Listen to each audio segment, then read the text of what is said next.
Deputado Alfredo Serquis. Bem, dado o adiantado da hora, você é extremamente sucinto, eu acho que há uma Deputado diferença... Alfredo Serquis, eu acho que eu sou um privilegiado, sabia? Sim. Porque desses debates todos que nós tivemos aqui pelos estados, eu sempre fico por último e tenho a felicidade de pescar, sabe, nas diversas águas. Ou seja, o meu acúmulo é muito maior. Maravilha. Eu vou traduzir isso numa proposta de emenda que vou apresentar essa semana, viu? Muito bem, fico feliz de ouvir isso e gostaria de dizer o seguinte, que estamos num processo de construção. Acho que o relatório Henrique Fontana, ele representa um grande avanço. Ele inclusive é estruturado de forma a poder acolher uma série de aperfeiçoamentos. Porém, volto a dizer, ele tem um grande calcanhar de Aquiles. Eu considero totalmente incompatível com a noção de financiamento público o sistema atual. Por quê? Porque, de fato, pelo sistema atual, onde os candidatos de um mesmo partido, primeiro, são muitos, porque estamos falando de uma eleição na escala de uma circunscrição que é o Estado inteiro. Segundo, estão concorrendo entre si. Então, isso aí realmente vai dar margem a dificuldades absolutamente impossíveis de serem ultrapassadas no marco do financiamento público. O financiamento público ele é compatível com a lista, onde a disputa já se deu anteriormente, como Vossa Excelência colocou, e, nesse sentido, provavelmente as primárias terão financiamento privado, como é óbvio, né? Mas, enfim, nada é perfeito. De qualquer maneira, é possível no voto em lista e é possível num voto distrital ou distritalizado até um certo número de candidatos, que é determinado pelo bom senso. Nesse sentido, eu acho que a única forma de se manter o financiamento público e sair desse impasse que nós nos encontramos é uma regionalização desse segundo voto. Eu propus que, com base até na experiência do Estado do Rio de Janeiro, que fossem zonas eleitorais elegendo 4 deputados federais, um número correlato de deputados estaduais, e, para fechar a conta, haveria um que elegeria 3 federais e 4 ou 5 estaduais. Podem ser distritos maiores do que esse, de 5, 6, por aí.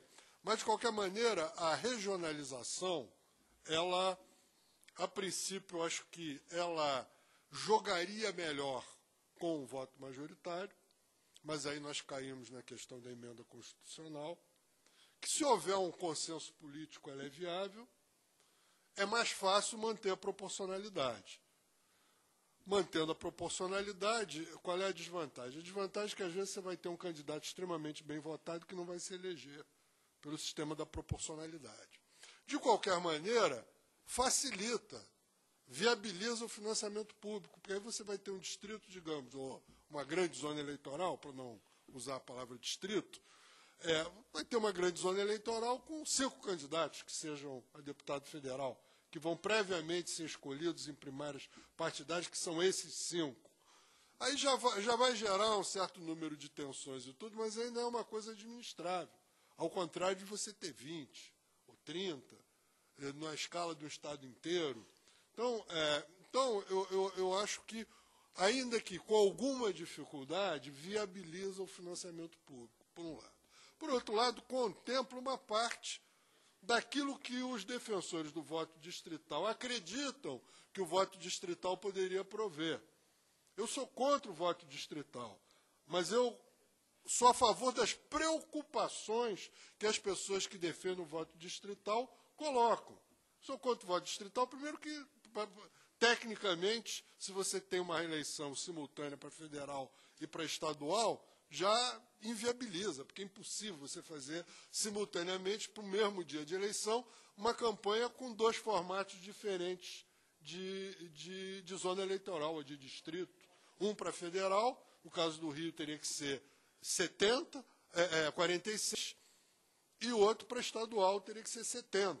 Como é que você vai fazer campanha dessa forma? É uma confusão na cabeça do eleitor. É inviável. Agora, um distrito maior, em que você tem um número X e um Y correspondente, ele já passa a ser viável. E aí o que acontece? Algumas das questões que os defensores do voto distrital defendem, e que são preocupações que me parecem válidas, elas são contempladas até um certo ponto. Então, a ideia de baratear as campanhas, a ideia de estabelecer uma maior proximidade entre o eleito e o seu eleitor. Você mantém, você regionaliza a disputa de uma determinada maneira. Isso é compatível com o voto proporcional. Eu acho que funcionaria melhor no voto majoritário, mas eu acho compatível com o voto proporcional. E me parece a única fórmula que nós temos de, ao mesmo tempo, consagrar a ideia da lista, ter 50% eleito pela lista. Por outro lado, viabilizar o financiamento eleitoral, o financiamento público exclusivo para todos os níveis. Por outro lado, contemplar algumas das legítimas preocupações daqueles que defendem o sistema distrital, ao mesmo tempo mantendo o sistema proporcional e, portanto, prescindindo de uma emenda constitucional. Então, acho que se consenso houver, ele mais ou menos vai ter que passar por essa proposta. Liberalidade. Então, se eu entendi aqui, eu tive uma pequena distração, vamos dizer, na hora que você estava falando, você está querendo diminuir o distrito. Digamos, hoje nós temos o distrito, é o Estado hoje. Sim. Hoje nós somos eleitos por um distrito, que é o Estado. Você está querendo ainda dividir o Estado, mas mantendo um coletivo, não sendo individual, não é o distrital puro. É isso aí que exatamente. Seriam grandes distritos. É um sistema parecido com o sistema que a Itália tinha na era pré-Berlusconi, só que lá era tudo assim, não tinha esse componente da lista. E eu acho que isso funcionaria melhor se a eleição ali fosse majoritária, que aí você poderia apresentar um número de candidatos ligeiramente inferior. E a tendência dos partidos era apresentar um número de candidatos inferior ao número de vagas, entrariam os mais votados e, aos olhos do eleitor, isso contemplaria a preocupação que o eleitor tem de que o seu candidato, sendo mais votado, entrasse. Agora, qual é o problema disso? O problema disso é que isso aí nós caímos na emenda constitucional. É possível se manter a proporcionalidade num distrito desse. Aí qual é a diferença? A diferença é que os partidos passam a ter interesse em preencher todas as vagas e somam os votos. Então, funcionaria um pouco como na época a chamada sublegenda. Né? A gente se lembra. Mas qual é a desvantagem disso? A desvantagem disso é que pode haver uma frustração do eleitor.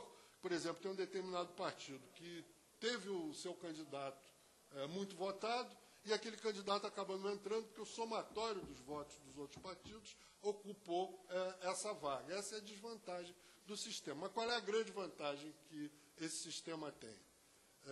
Além de viabilizar o financiamento público para esse componente também. Tem a grande vantagem de que nós não estaríamos mexendo no sistema proporcional que a Constituição prevê. Portanto, isso poderia ser feito por legislação ordinária e prescindir de uma mudança constitucional.